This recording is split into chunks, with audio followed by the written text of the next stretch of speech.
Hi everybody. I wanted to talk very briefly around the ways to develop as an artist this week, and I did quite a big Q&A back in August around this particular subject, and I just wanted to sort of pick up on 3 different areas. So developing a really good mindset, looking at guidance, and also surrounding yourself with like-minded people, I think are 3 really great areas to be able to develop as an artist. Mindset is incredibly important. If you've listened to any of my confidence sessions, or you've been in any of my, done any of my tutorials, mindset comes into it a huge amount. It's a really, really big part, I think, of being a successful, whatever successful means to you, artist, whether that is because you want to run a business or whether it's because you want to really enjoy your hobby. Having the right mindset for anything in life is really, really key. Having the right mindset as an artist is really key, because it will mean that you actually enjoy creating. It will mean that every time you sit down to do whatever it is that you're doing, being creative, it will mean that you're really, really enjoying what you're doing. You're not going to become unstuck. You're not going to get fed up. You're not going to get frustrated. You're not going to be continually putting things in the bin or not finishing pieces. And this mindset, I think, stems from being happy. And that might sound a little bit strange, but there are a few things that you can do straight away to start building a really good, healthy mindset. And one of them is living in the moment. Not all of the time. I understand it can be quite a funny thing, or it can be really, really difficult to live in the moment. If you've ever tried meditation, it's really hard. Who'd have thought lying down and trying to clear your mind would be really hard? But it really is. It's really hard. I find it so hard to meditate. I do meditate, but I find it really hard because I find I've got all sorts of things floating around in my head and kind of, buzzing about, and I find it very hard to quiet my mind. However, I make it a habit to really, really, whatever I'm doing, to spend, even if it's like 5 seconds, 10 seconds, something like that, to appreciate what's going on around me right at this moment in time. So, if I'm going for a walk, it's very easy to get into that mindset of having all of those things going on in your head. Oh gosh, I've got to do this, and blimey, the dishwasher's on the blink, I must get, sort that out, or I must sign these papers, or I must do this, or I mustn't forget to take the dog to the vet, blah, blah. And we spend this beautiful, half an hour walking with all of this stuff going on in our heads, and it's exhausting. So what I would say is try and spend, and start with about 5 seconds, because it's really hard. 5 seconds, 10 seconds. Really appreciate what's going on now. Really look at, if you're going out for a walk, really look at the trees, really look at just something. I was, when I'm driving, I do this when I'm driving, and I'm obviously very conscious that I'm driving, but I was really appreciating everything that was going on around me. And I was driving past this, where people sort of park up and they've got a van there with sandwiches and stuff. And, it would have been very easy for me to be completely in my head. It's all very sort of, you're driving, and it's sort of like an unconscious thing, isn't it, when you know how to drive? And sometimes you can go, how on earth did I get here? And you've been thinking about all sorts of other things. But I was very conscious that I was looking at stuff. Drove past this place where this van was with like a burger van. Oh my goodness. And I just drove past this lady sitting on the grass with her golden retriever, and they were sharing a burger. It was the most beautiful thing you've ever seen in your life. And it was that moment in time. And if I'd have been in my head, I'd have missed that. That little snippet, that 2 seconds, completely changed my day. It was just the most joyful thing. And this is what I mean about changing your mindset. Being in the moment, however long, even if it's just 5 seconds, just practice being in the moment every now and again, and you will find your life becomes so much more joyous. Honestly, it is just, it is hard work, especially if you're sort of on the go and everything, but just finding those times where you can just live in that moment is wonderful. Guidance. Joining a group or joining my academy. It's open. Come and join me. Joining a group isn't for everybody. I completely understand that. And, a lot of us are just, we go at our own pace, we do our own thing, and that works really, really well for us.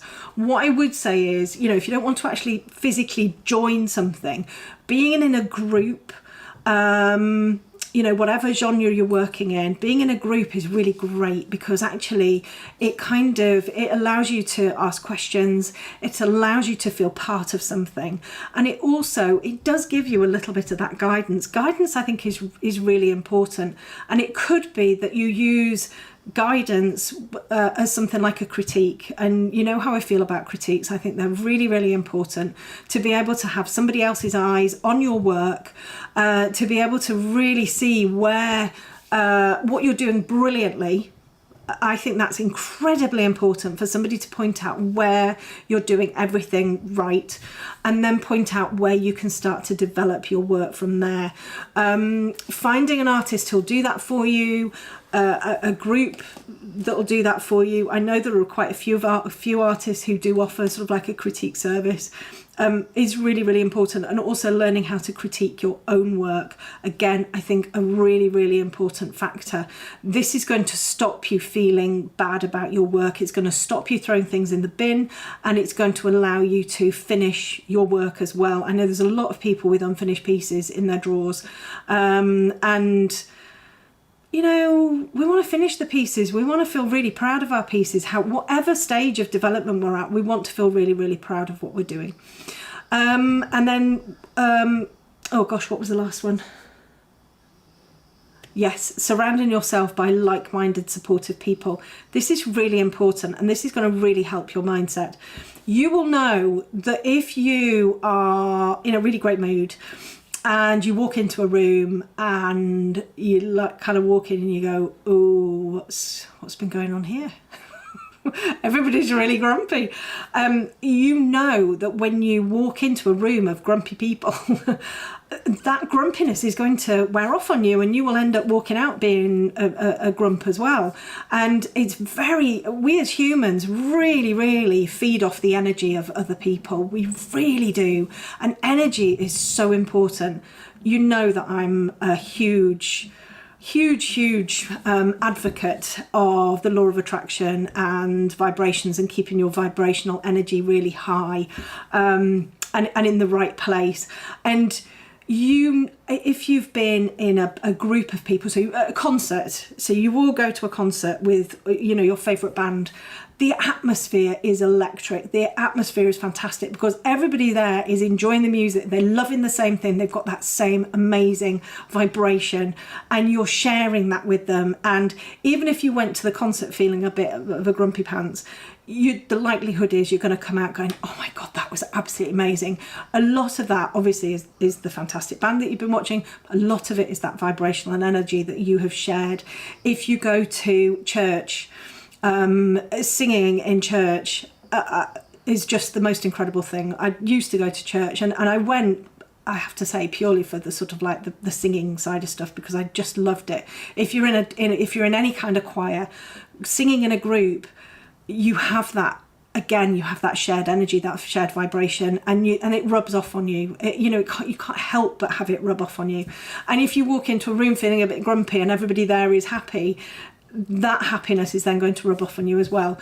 Think of it as just raising your vibration a little bit. Being with like-minded people is going to really, really help you raise your awareness of everything. It's going to help you develop, because you're going to be with a group of people who are doing something very similar to you. Some are going to be less advanced than you, some are going to be more advanced than you. My thinking is, surround yourself with amazing people who've got amazing attitudes, and it can only rub off on you. And I think that's a really, really fantastic place to be. The last 18 months, on a business side of things, I've met a lot of people and been in contact with a lot of people who I would never, ever have dreamed of meeting before. And, incredibly successful entrepreneurs, male and female, you know, who are just have the most fantastic, successful businesses helping people. And looking at how they run their businesses, looking at their values and how they serve and how they run different things, that has rubbed off on me. And I'm now using some of the things that these people, these other really, really successful people are doing. And for me, it's just the most wonderful place to be, you know, because it fills you with confidence. You know that somebody else has done it before, and so you know it can be done. You know, and I think surrounding yourself with people who have the same values as you, who want the same outcome in life, I think is a really lovely place to be. So that's it, really. Quite a quick one. Although saying that, I'll edit this and it'll probably be about 3 hours long. I can never remember how long I've been chatting. I did an hour's drawing and we were there for nearly 2 hours. I just, you know me, I just start chatting. I can't stop. Got my new glasses. Some will love them, some maybe won't. I must admit, when I first got them, I was like, not sure about these. But I absolutely adore them. They're so big. I can see all the way, because my other ones were quite shallow. And I really, really like them. I really like them. At first I was thinking, oh gosh, they're a bit bold, they're a bit big, but no, I really, really like them. And I've had my hair coloured as well, so there's no grey for the time being. I'm sure it'll come back out again. Yeah, so that's it. A funny story, my lady who helps with the dog walking, she came in this morning, she's really funny, came in this morning, she went, oh, Bonny, you've had your hair cut. And I was like, oh yeah. She went, did you do it yourself? I was like, no. I went to a really expensive hairdresser. So maybe it doesn't look quite as good as what I thought it did. Anyway, lots of love. I hope to see you all soon. Join the academy. This is what I should be doing, isn't it? I should be doing these big sales speaks. Come and join me in the academy. But do if you want to kind of develop and you want to join a really lovely community and all of that kind of stuff. And if you want, you know, me to help you, then come and join me. Anyway, I'll see you all very soon.